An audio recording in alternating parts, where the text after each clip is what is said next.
Minha nora quis me humilhar. Me chamou de velho inútil, de peso morto, de incômodo. Disse que eu não servia para mais nada. E falou isso na minha cara, na frente do filho que eu criei com todo o amor do mundo. E sabe o que ele fez? Nada. Só abaixou. Mas o que ninguém sabia é que, por trás daquele silêncio, tinha um homem que ainda tinha muito mais história para contar do que gente para ouvir. Então faz assim. Escuta essa história até o fim. Compartilha com quem precisa ouvir isso hoje e me conta qual parte dela te deixou mais indignado. E foi assim que aconteceu. Velhote inútil, que só dá trabalho. Foi isso que a minha nora disse. Na minha frente e na frente do meu próprio filho.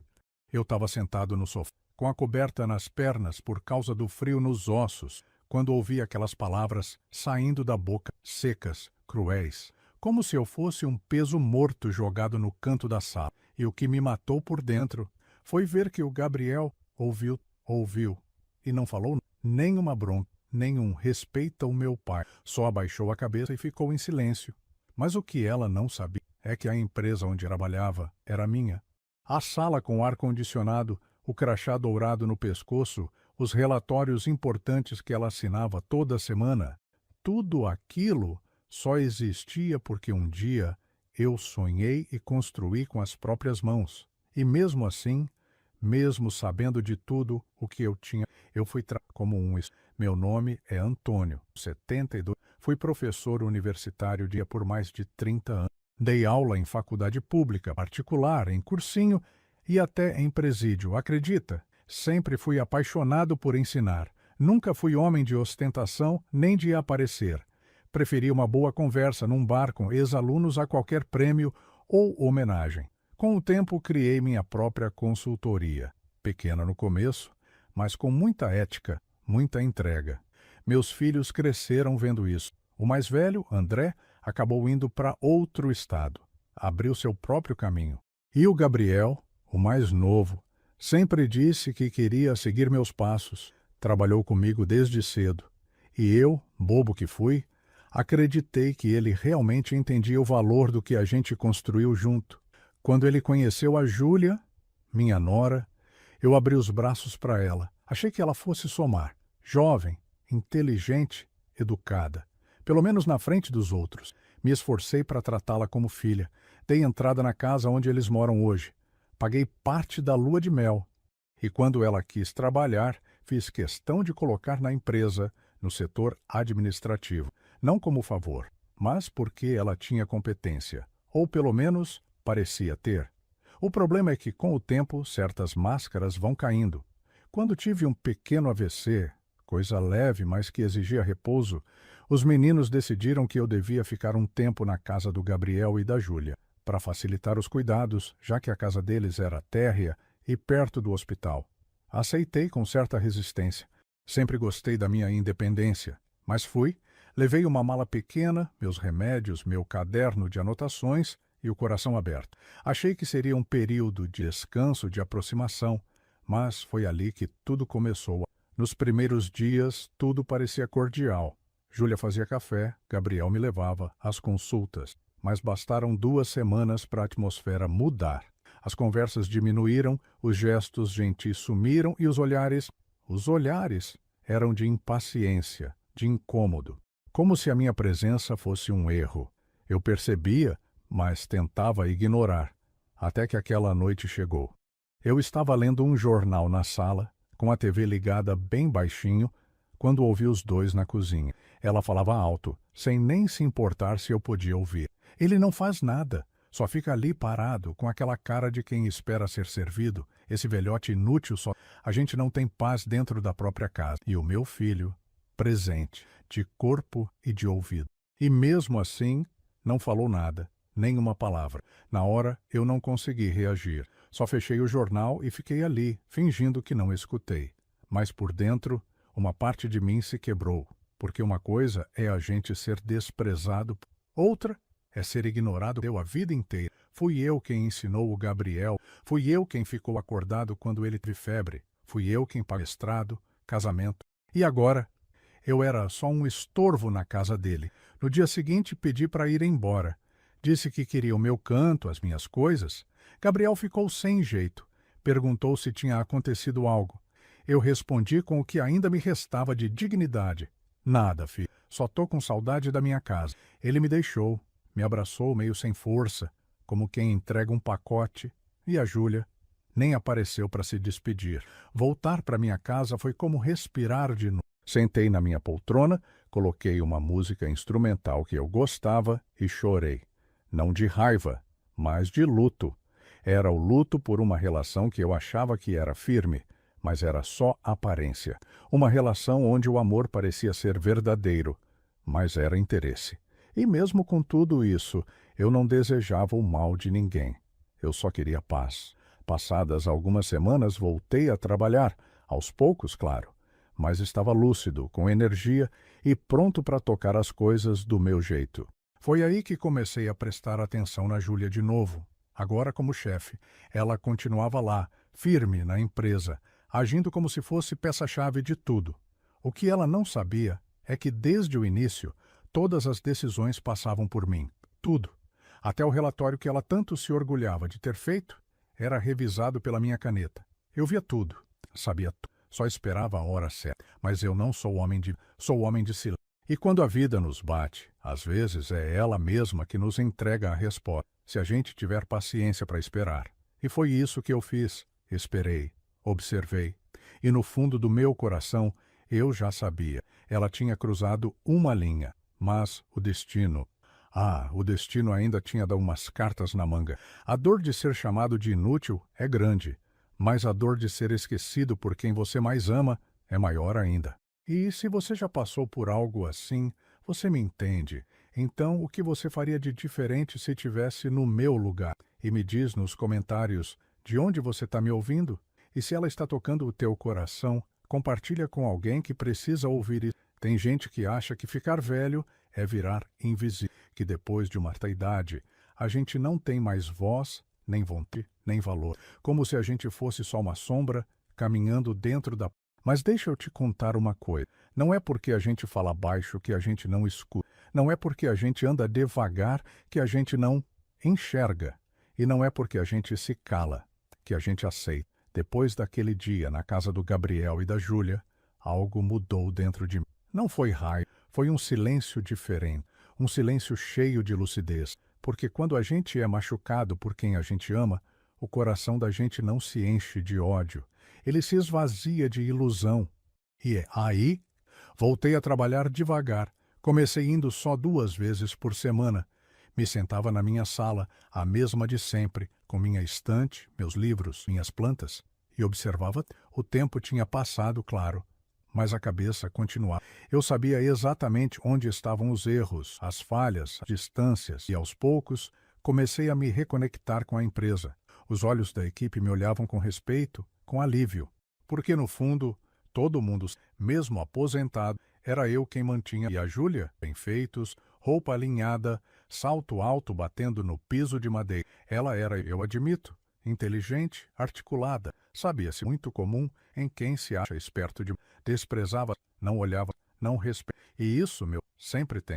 Ela não sabia que eu lia cada relatório que ela mandava para o diretor financeiro. Não sabia que cada planilha que ela apresentava nas reuniões internas passava primeiro pela minha mesa. Sabia que as avaliações dos funcionários, inclusive as dela, iam todas parar no meu e-mail, porque mesmo sem estar no dia a dia, eu nunca saí do comando.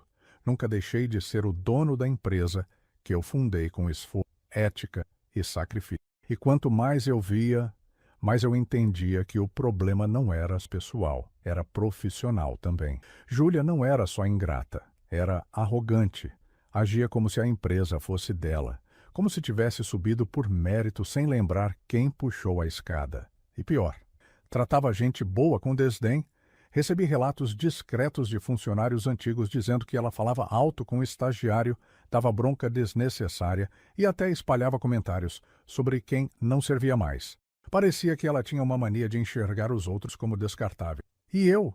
Bom, para ela, eu já era só isso, um velho descartável. Mas eu não disse nada, porque o tempo é o melhor conselheiro que existe e o respeito é uma estrada que a gente não exige, a gente constrói, Continuei observando, continuei tratando todo mundo bem, comecei a almoçar com o pessoal do RH, a conversar com o jurídico, a fazer reuniões que ela achava que não existiam. E aos poucos eu fui recuperando o espaço que nunca deveria ter. Até que um dia aconteceu uma cena que eu não esqueci. Estávamos numa reunião de diretoria e ela entrou atrasada, toda segura, com ar de quem dominava tudo. Começou a apresentar um novo projeto. Eu fiquei calado por bons minutos, ouvindo, até que ela disse, com a voz firme: acredito que a empresa precisa de renovação, inclusive de gente que já deu o que tinha para dar. Precisamos nos modernizar, deixar o passado onde ele pertence. Na hora, alguns na sala se entreolharam, constrangidos. Ela não olhou para mim, mas era para mim, era claro. Então eu me levantei devagar, ajeitei o paletó e disse: Júlia, você pode repetir isso? Ela travou um pouco. Disse que falava de forma geral, sem direcionar a ninguém. E eu respondi com calma: entendo. É que às vezes, quem construiu o chão você pisa, escuta tudo, mesmo quando acham que ele não ouve mais. O silêncio foi absoluto. Ela engoliu, seco. Eu sorri, mas naquele momento, algo se quebrou. E não foi dentro de mim, foi dentro dela. Nos dias seguintes, o clima mudou. Ela começou a perceber que não estava tão segura quanto pensava. Começou a entender que a cadeira que ocupava, por confiança, por consideração, e que isso podia mudar a qualquer. Mas ainda assim, eu não fui movido. Eu fui movido por algo maior, respeito. Não o que eu queria receber, mas o que eu sabia que precisava preservar dentro da empresa, dentro da história da nossa família, dentro de mim mesmo. Eu não ia derrubar ninguém por orgulho, mas também não ia mais proteger quem pisava em mim. Naquela altura, eu já não me importava mais com o que Júlia pensava de mim, mas eu me importava sim com o exemplo que eu estava dando.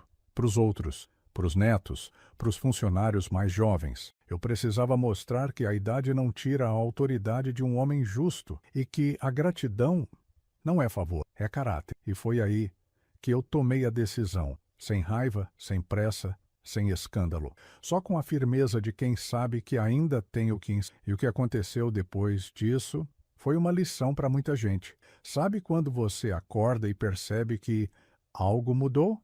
Que você não é mais o mesmo de ontem? Pois foi assim que eu me senti naquele dia. Não tinha ódio no meu coração, nem tristeza. O que eu senti, uma lucidez que só vem depois que não assenta, era como caminhando em areia, os pés em organizei e coloquei sempre não por vaidade ao trabalho. Entrei na empresa com outro espírito. Cumprimentei a recepcionista, troquei 2 palavras com o segurança da portaria e fui direto para minha sala, mas dessa vez com a porta aberta. Era um recado silencioso. Estou presente, estou no comando.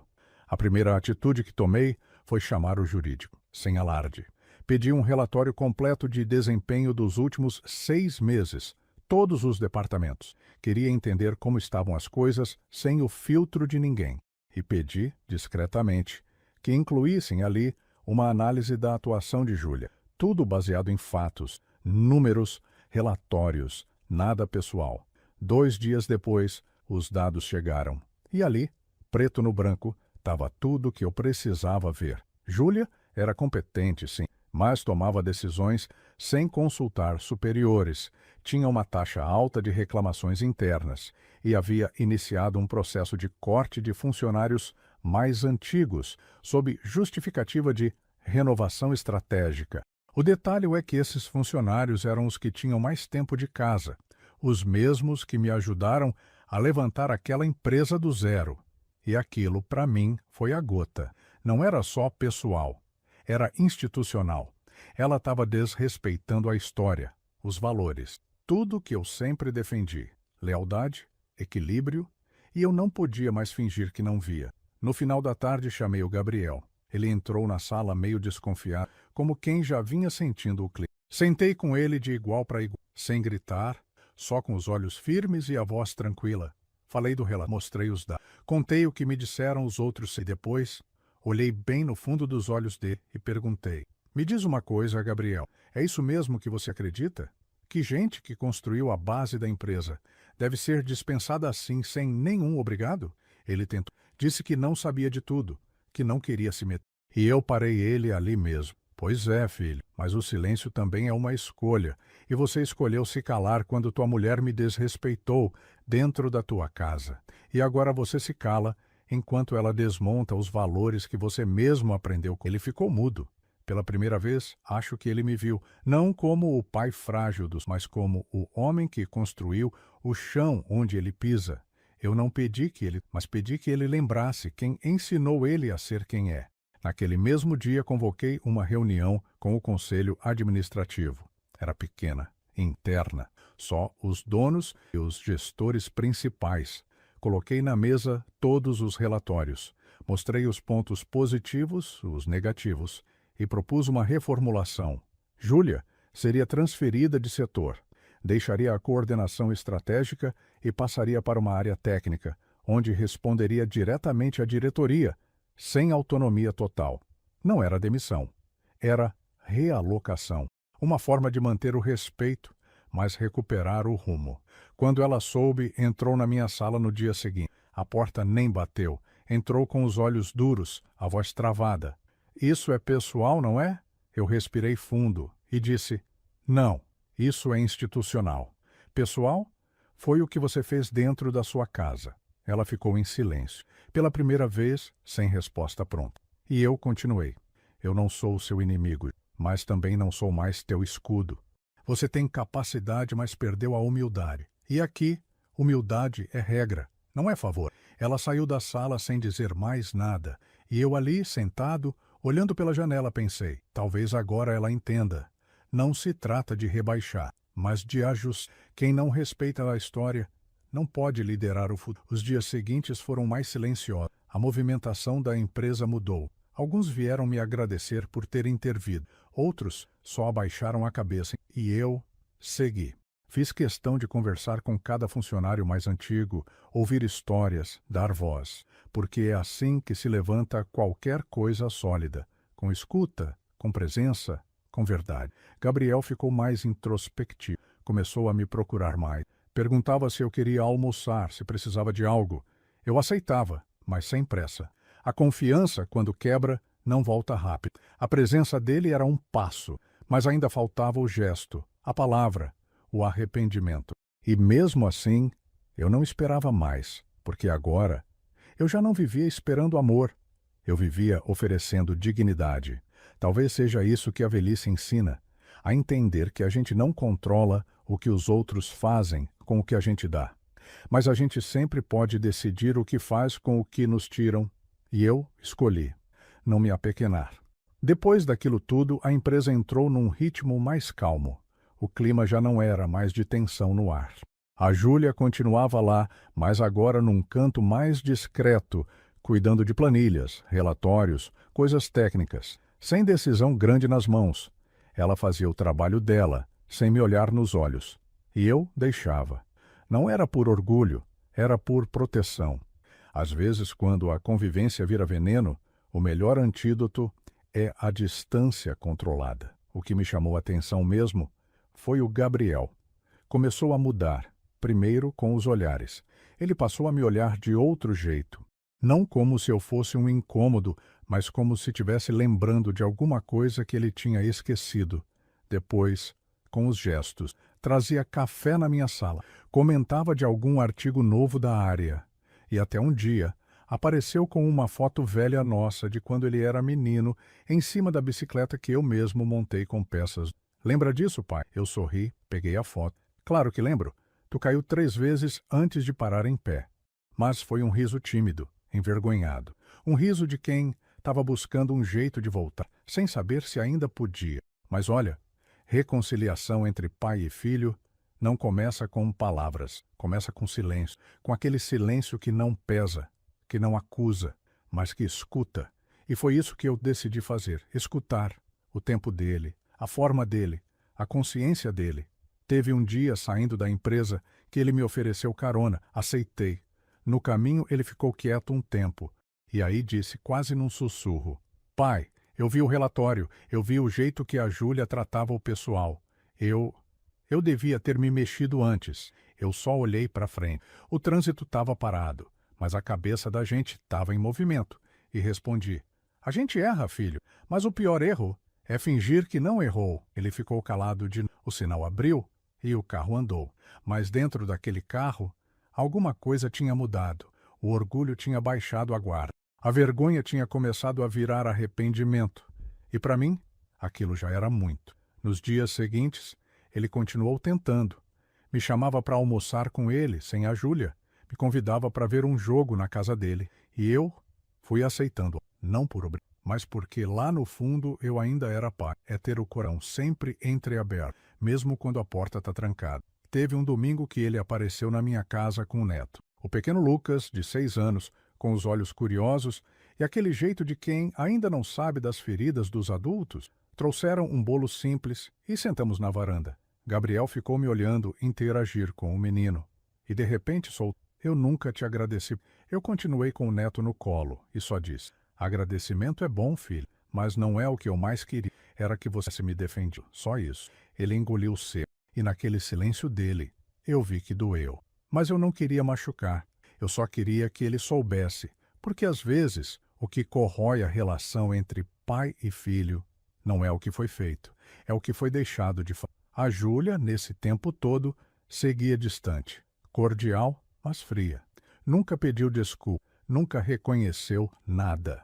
E, sinceramente, eu já nem esperava. Tem gente que não se enxerga nem no espelho.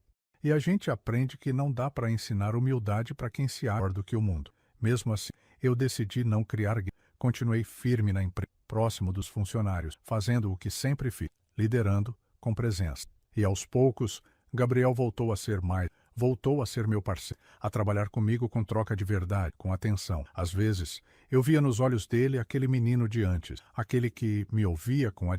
E isso, por si só, já valia muito. Mas dentro de mim, ainda tinha um espaço ferido. Eu não mostrava, mas sentia, porque mesmo com todos os sinais de aproximação, ainda faltava o essencial. Ele não tinha dito nada sobre o que a Júlia falou naquela noite. Aquilo... Ele nunca tocou, nunca pediu desculpa por ter se calado. E por mais que eu tentasse seguir, aquele silêncio era um tijolo no meio da ponte. Mas o tempo é o melhor escultor. Ele vai lapidando, batendo de leve, arredondando as arestas. E eu sabia que uma hora ou outra aquela conversa viria. Não porque eu quisesse cobrar, mas porque a alma dele ia pedir isso para ele mesmo. E quando esse dia chegasse, eu estaria ali, inteiro. A vida tem uns jeitos estranhos de organizar as conversas que a gente evita. Às vezes é uma situação boba, né? Um gesto simples, que abre a porta para uma conversa que ficou entalada por meses ou anos. No nosso caso, não foi uma briga, nem uma crise. Foi só uma carona. Mas dentro daquele carro, com o vidro fechado e o som quase mudo, coube uma das conversas mais difíceis da minha vida. E da dele também. Era uma terça-feira qualquer. Eu ia ao cardiologista, rotina de acompanhamento, tudo certo, sem pressa. Quando saí da sala, vi o Gabriel encostado no carro, com a testa franzida e o celular na mão. Tinha se oferecido para me levar e esperar no estacionamento. Eu aceitei. No fundo, eu já sentia que ele estava tentando se reaproximar, mas ainda era como quem pisa em chão molhado, com receio de escorregar de novo. Entrei no carro. Agradeci e a gente seguiu em silêncio por alguns minutos. Tocava uma música instrumental bem baixinha no rádio. Ele dirigia olhando fixo para frente. Sabia que algo estava se formando. A gente sente no ar, né? A tensão, a hesitação. Parecia que as palavras estavam tentando sair, mas estavam presas numa caverna interna há tempo demais. De repente, ele desligou o rádio, puxou o carro para o canto e deixou as duas mãos no volante. Ficou uns segundos assim, sem dizer nada. Eu esperei. Com a idade, a gente aprende a dar tempo ao tempo, a não interromper o que precisa encontrar seu próprio caminho para sair. Pai, ele começou. A voz estava firme, mas com um peso que não dava para ignorar.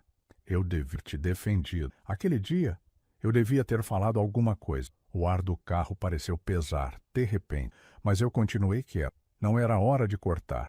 Era hora de escutar. Eu fiquei ali, parado, escutando a Júlia te tratar, e não disse nada. Eu travei. Foi um choque, uma vergonha. Eu fiquei em conflito. E depois, Eu fui empurrando para debaixo do tapete, como se fosse passar. Como se o senhor fosse esquecer. Ele parou, engoliu-se. A mão dele apertou o volante com força. Mas eu sei que o senhor não esqueceu. E nem devia. Porque doeu. Eu sei que doeu. Eu olhei para ele. O menino que eu criei com tanto amor agora era um homem quebrado por dentro, tentando juntar os cacos da própria consciência. E aquilo doeu mais do que porque era verdadeiro. Era arrependimento de... Doeu, sim, eu disse. A voz saiu baixa. Ah, não pelo que ela falou. Eu já ouvi muita coisa na vida, mas pelo que você não falou. Pela sua ausência quando eu mais precisava da tua... Ele fechou os olhos por um segundo e soltou. Eu me envergonho. Ouvindo aquilo, sozinho naquela casa, sozinho, me envergonho de ter deixado o senhor sair carregando a própria mala enquanto eu fingia que estava tudo bem.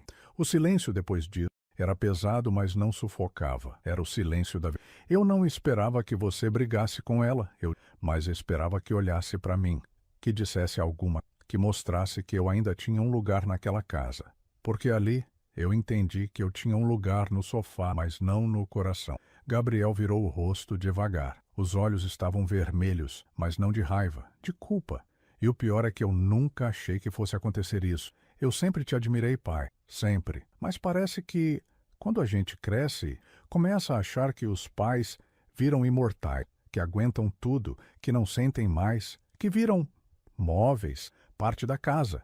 Essa frase dele me cortou fundo, porque é isso mesmo que muitos de nós viramos com o tempo. Mobília emocional. A gente está ali presente, mas ninguém mais pergunta se está confortável, se está bem. Filho, eu nunca te pedi gratidão, nunca te cobrei nada.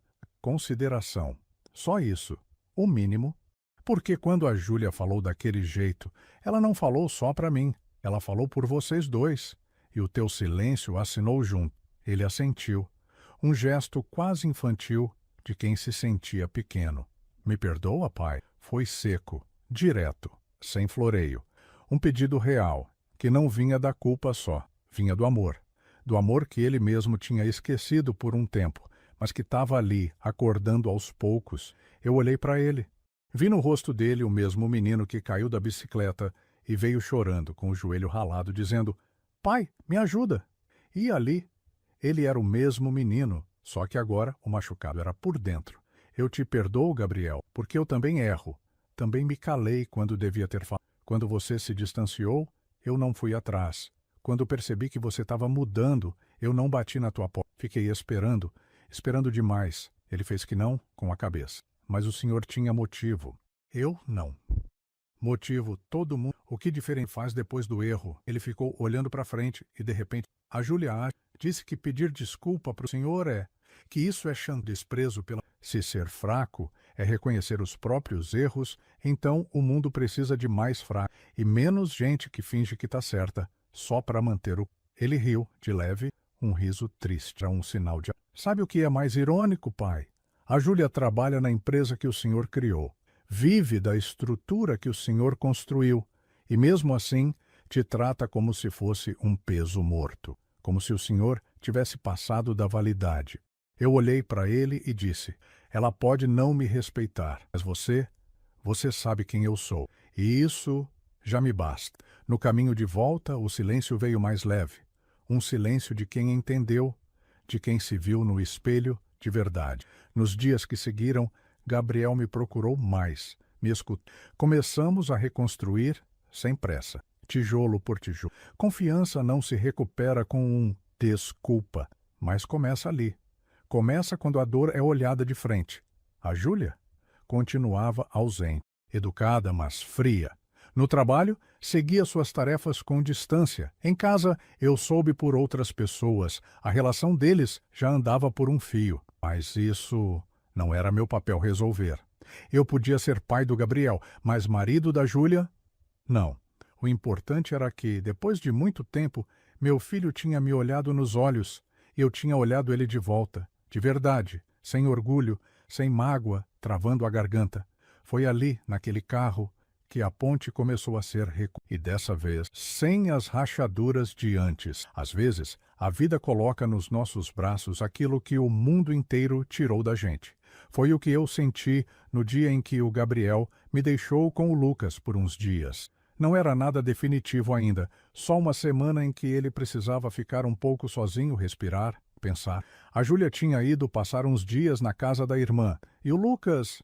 Bom, o Lucas não pediu muito, só disse, quero ficar com o vô, com uma simplicidade que desmontou tudo o que era complicado.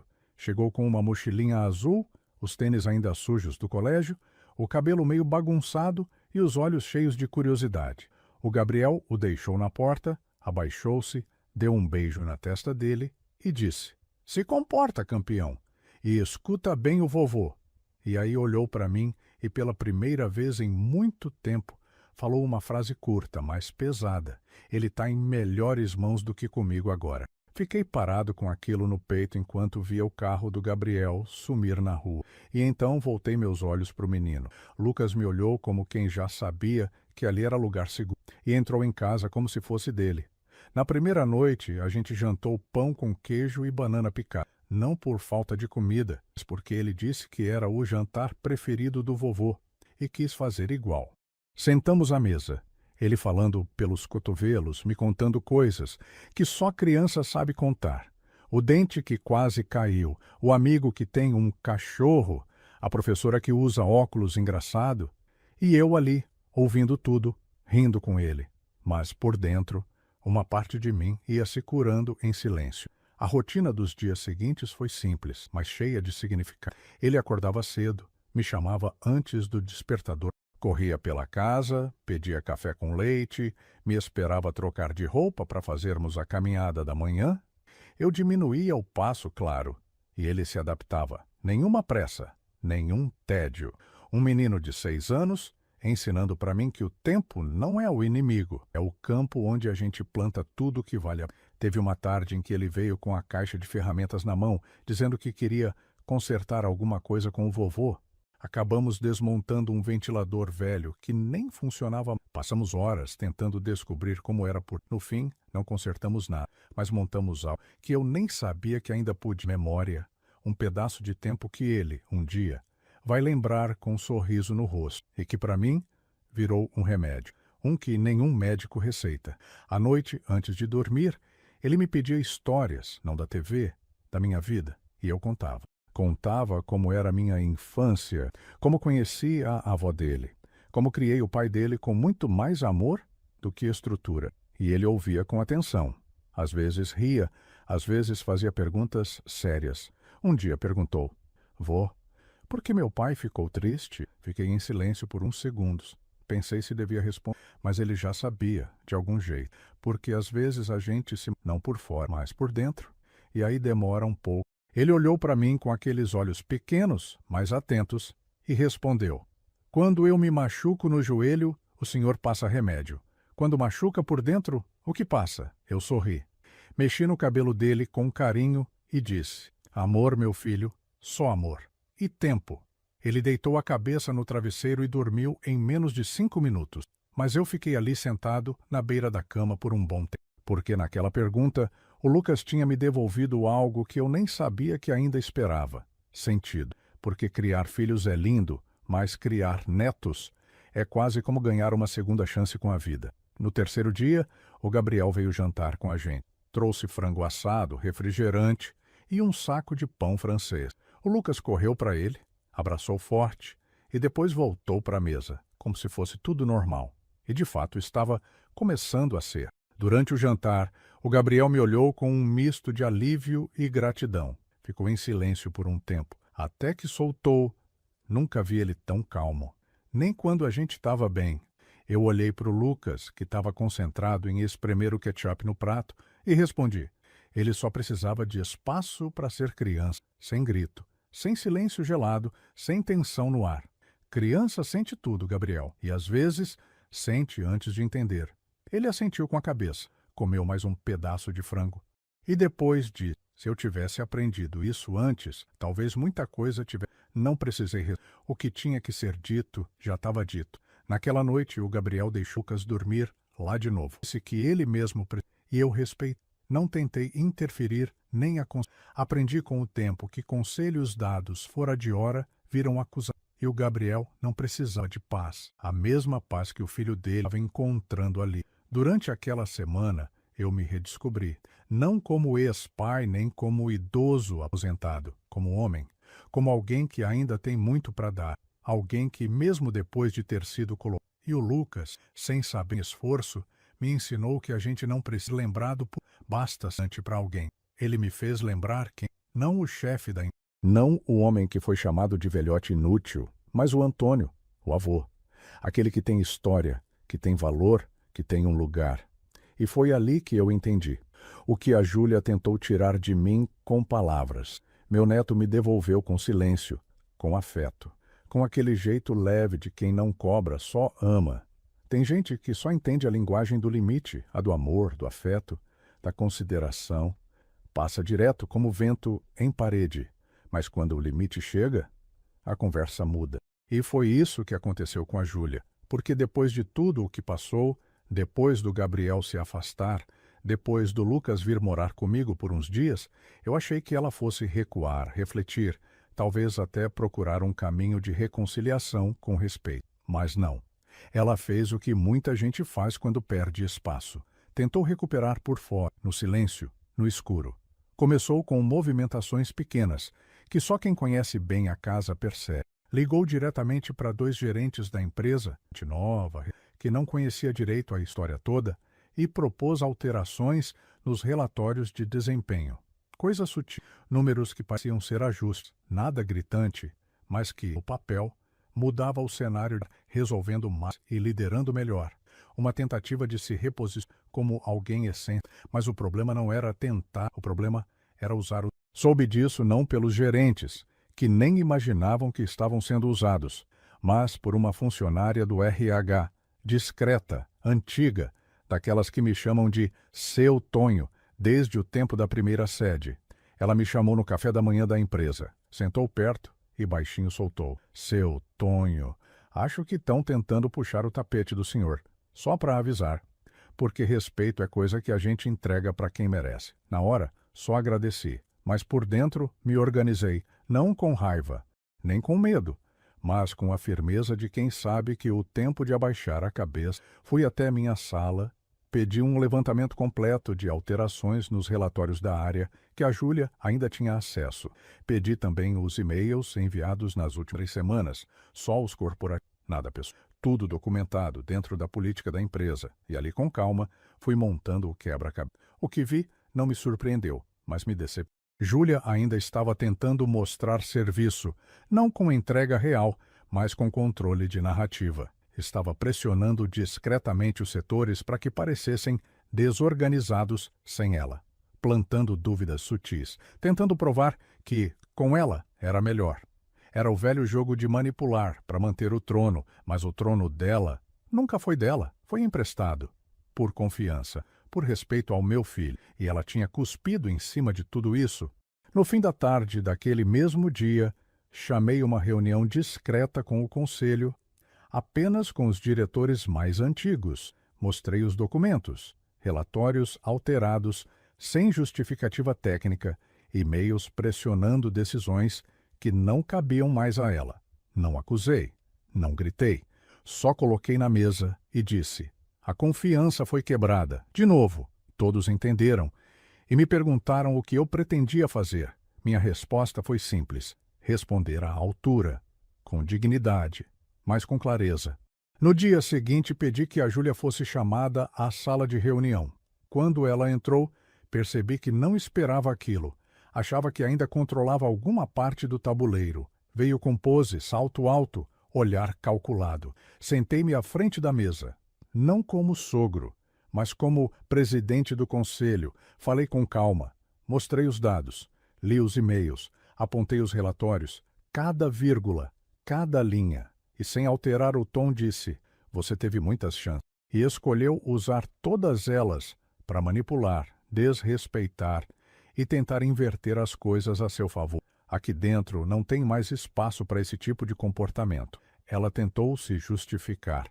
Disse que era perseguição, que eu estava influenciando o Gabriel, que era emocional. Júlia, eu entendo. Emocional foi o dia em que você me chamou de inútil na frente do meu filho. O que eu estou fazendo aqui é profissional. Com provas, com fatos, com consequências. Ela ficou vermelha, o rosto tenso, mas não teve argumento. A partir de hoje, seu contrato será encerrado com todos os direitos garantidos. Você não será exposta, não será humilhada, mas também não será mantida aqui. Ela ficou em silêncio. Assinou os papéis que a diretora jurídica entregou, pegou a bolsa, sem olhar para trás. E eu ali não senti prazer, nem vitória. Senti paz, porque pela primeira vez coloquei um ponto final num ciclo que só fazia mal. No mesmo dia chamei o Gabriel. Contei tudo, mostrei os documentos. Ele leu em silêncio, não defendeu, não se esquivou, só disse: eu sabia que ela ainda ia tentar algo, mas ver preto no branco machuca. Eu coloquei a mão no ombro dele. Machuca, filho, mas livra. Ele ficou ali por um tempo, respirando fundo, olhando para o nada.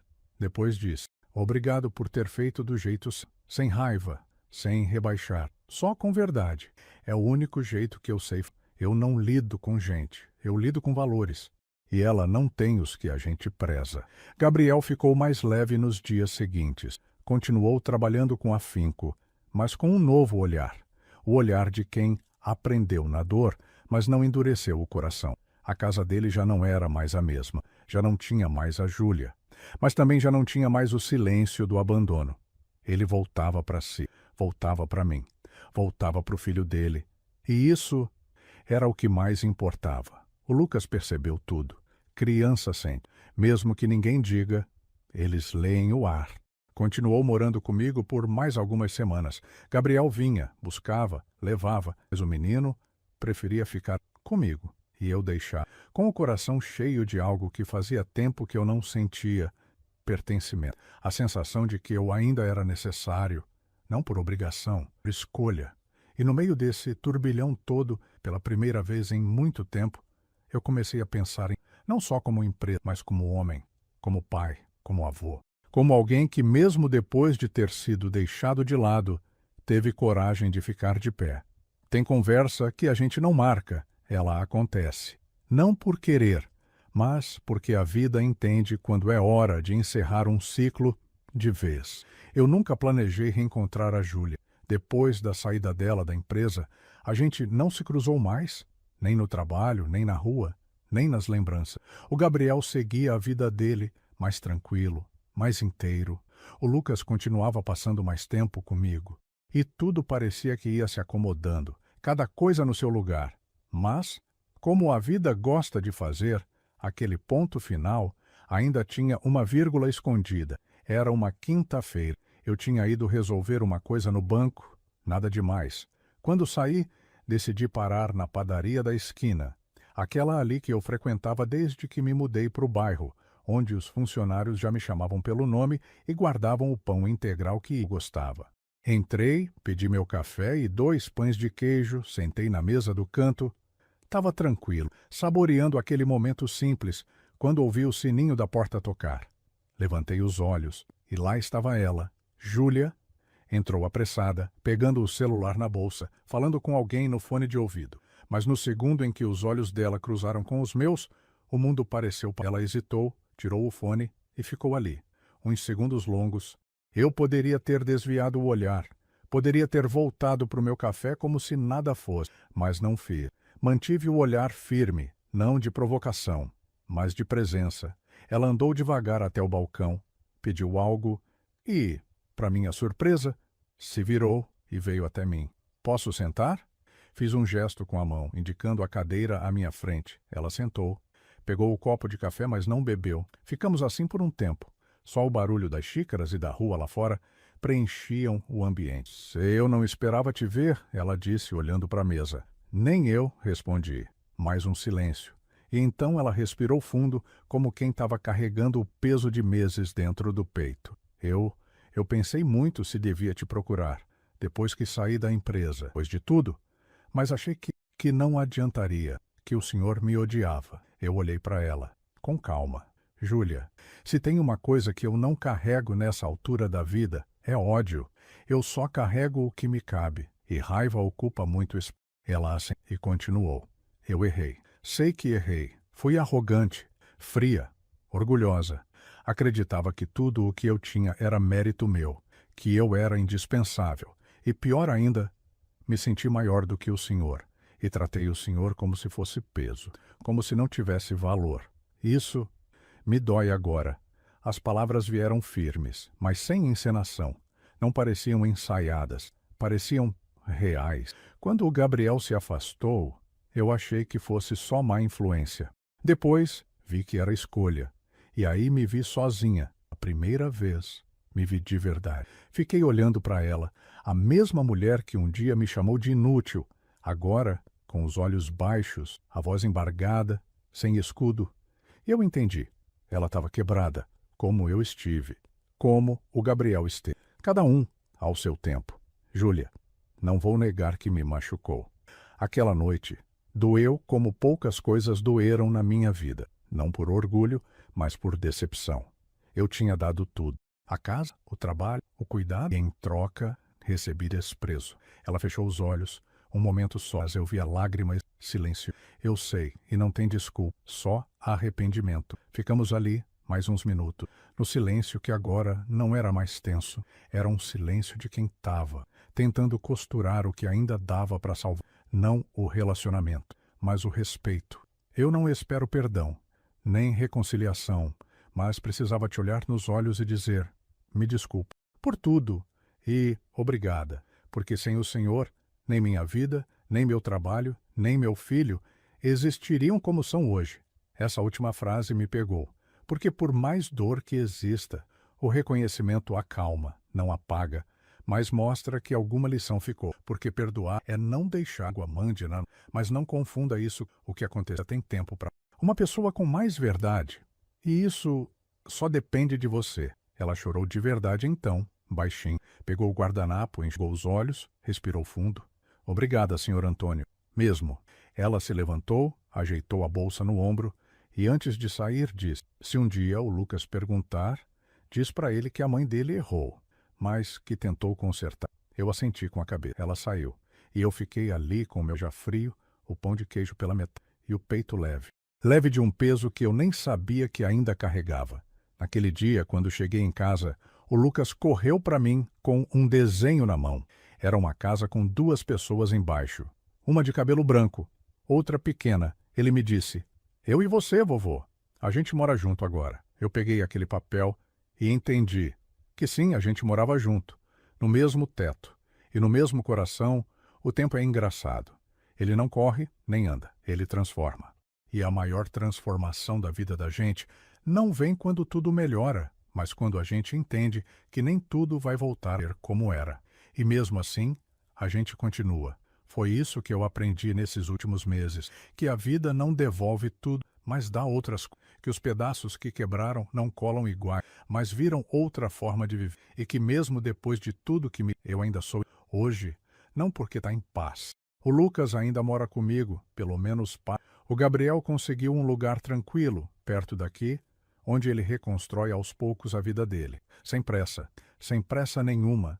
Às vezes, ele ainda fica calado por muito tempo, mas o olhar já não carrega peso, carrega consciência. E para mim, isso é mais bonito que qualquer palavra. A empresa segue firme. Os funcionários voltaram a conversar nas reuniões sem medo de... O ambiente é outro, mais humano, mais verdadeiro. E eu continuo ali, não mais como presidente, nem como chefe, mas como pilar, presente. Às vezes só passo para tomar um café, escutar uma ideia, dar um conselho. E isso basta, porque depois de tudo, o que eu mais valorizo é estar onde me respeitam sem precisar provar nada. A Júlia não voltou, nem tentou. E isso, por incrível que pareça, também foi uma forma de respeito. Respeito ao que ela quebrou e ao que ela não consegue mais recuperar. Mas aquela conversa na padaria, aquela ali me mostrou que ela é capaz de enxergar, mesmo que tarde. E às vezes, o que a gente precisa é só isso, que o outro veja, que reconheça, nem que seja em silêncio. Mas a parte que mais me emociona é o Lucas, a forma como ele me abraça sem motivo, como ele me chama para ver desenho mesmo sabendo que eu não entendo quase nada, como ele deita no meu colo e pergunta coisas simples, mas que carregam o mundo. Outro dia ele me perguntou, vovô, Você já foi criança? Eu ri. Respondi que sim, claro, e ele disse: então por isso você entende tudo, porque você lembra. Eu fiquei pensando nisso por dias, porque é verdade, a gente só entende os outros quando lembra de sentir. E por muito tempo eu estava me esquecendo de sentir. A dor tinha me embrutecido, a decepção me calou, e o medo de ser descartado quase me fez deixar de existir. Mas aí vem um neto, com as palavras soltas, as perguntas sem filtro, os abraços sem contrato, e ele te devolve, aos poucos, sem nem saber o que está fazendo, mas te devolve. Teve um dia desses que ele caiu de bicicleta no quintal, com o joelho, chorou alto. Corri, levantei ele no colo e com água, coloquei um curativo. Ele tremia de susto mais do que de dor, e quando se acalmou, encostou a cabeça no meu ombro e falou baixinho: obrigado por me cuidar, eu gosto de morar aqui. Eu segurei as lágrimas como pude, mas naquela hora tudo fez sentido, porque eu não sou mais o homem que lidera reuniões, nem o professor de sala cheia, nem o pai que precisa provar que merece respeito. Eu sou o avô que acolhe, o homem que ficou de pé e que agora é casa. Sabe, filho, às vezes a gente passa a vida querendo ser necessário, querendo ser lembrado, ser reconhecido, mas depois de tudo, eu entendi que mais importante que ser necessário é ser verdadeiro. E eu fui. Em tudo. Até quando fui humilhado, eu não me rebaixei. Até quando fui deixado de lado, eu fiquei. Porque a dignidade é a última coisa que a gente pode entregar. E ela não precisa de testemunha. Ela só precisa ser mantida. Hoje, quando me olho no espelho, não vejo um velhote inútil. Vejo um homem que passou por abandono, por silêncio, por ingratidão, mas que também passou por amor, por reencontro, por reconstrução. Eu tive perdas, sim, mas ganhei algo que muita gente nunca encontra: clareza. E é com ela que eu sigo, porque no fim das contas, a vida não é sobre quem ficou, é sobre quem te olhou de verdade, quem te escutou, quem te respeitou, mesmo quando o mundo dizia que você não servia mais. E é por isso que eu digo: nunca é tarde para recomeçar. Nunca é tarde para a cadeira onde te colocaram como peso e virar abrigo para quem ainda acredita. Agora me conta, se fosse você, o que teria feito no meu lugar? E aproveita, me diz aí se ainda não me disse, tá me ouvindo de qual cantinho desse Brasil? Até a próxima.